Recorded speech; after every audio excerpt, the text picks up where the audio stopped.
There was a time out in the country before four-lane highways and freeways even existed. The roads were mostly paved concrete or gravel with tar. It was a simpler time, a much simpler time, before urban sprawl, satellite and cable TV, and helicopter parents. One thing was for sure, living out in the country meant helping your friends, your neighbors, and even strangers. My dad was in vaudeville back in the 1930s. He traveled with the Ooh La La Continental Review. Dad had two great passions in life: music and Christmas. After the end of World War II, Dad became a high school teacher. But away from school and teaching and the kids, he was first and always a musician. Oh, one more thing. Dad loved a good saloon. But back then, teachers wouldn't dare be seen drinking in the same town where they taught. So Dad would find the out-of-the-way joints where he could enjoy a nice cold blast and shoot the breeze with friends, old and new. I remember one year, about 2 weeks before Christmas, there was a heavy snowstorm, and Dad had just gotten finished playing a gig at a local lounge. He just settled in at Rogowski's Tavern to have a few of his favorite shorties. Now, Rogowski's Corner was notorious for a tight curve that wrapped around the tavern itself. Dad had just torn into a blind robin, which is kind of a fish jerky, but it was his favorite snack. Suddenly, everyone got up and looked out the window and noticed that a tanker truck full of molasses had just missed a curve on the snow and icy road and laid itself sideways on a ditch, slowly spilling out all this gooey, messy molasses. Like the pirate salvagers of old, Dad and the saloon patrons all rushed out to help the driver or fill up any container they could find with free molasses.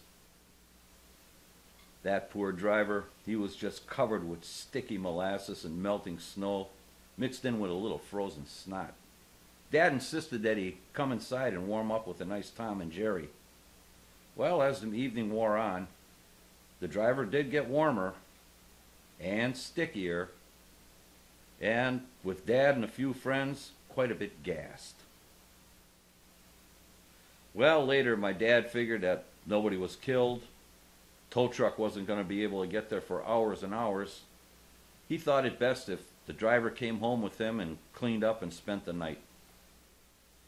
I woke up to the sound of my father and his trucker coming through the kitchen door, singing Rudolph the Red-Nosed Reindeer at the top of their lungs and both horribly out of key. My mother and grandmother were as accommodating as possible considering the hour of the night. They quickly hustled him into the bathtub so he could clean himself off and went to work on his clothes to clean the sticky molasses off of them. I was quickly sent back to bed, of course. I woke up the next morning. The trucker was gone and everything seemed to be back to normal. Since it was so close to Christmas and Dad was in a decorating frenzy, you remember his second passion was, of course, Christmas, I had completely forgotten about the midnight caller.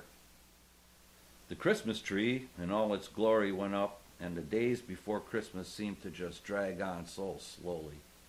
Dad was very busy directing Handel's Messiah at the local church, playing his Saturday night gig at Liggett's Resort, and a few knockdown, drag-out parties, which all seemed so commonplace at our Christmas time.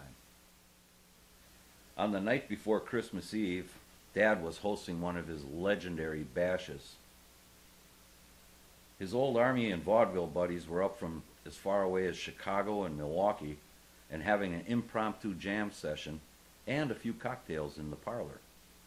Suddenly there was a knock on the front door, which, by the way, no one ever used. By the time my mother got to the front door and opened it, there on the front porch stoop was the biggest cured ham I'd ever seen in my life. Mom says, I think the Secret Santa might be Earl.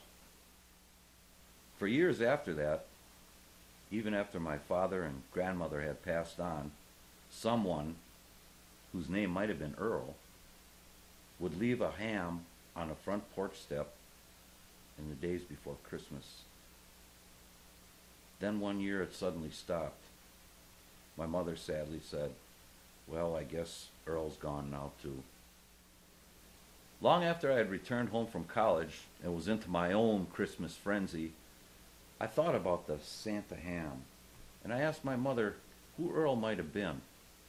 And she said, "You remember, don't you? He's the man that couldn't sing Rudolph the Red-Nosed Reindeer."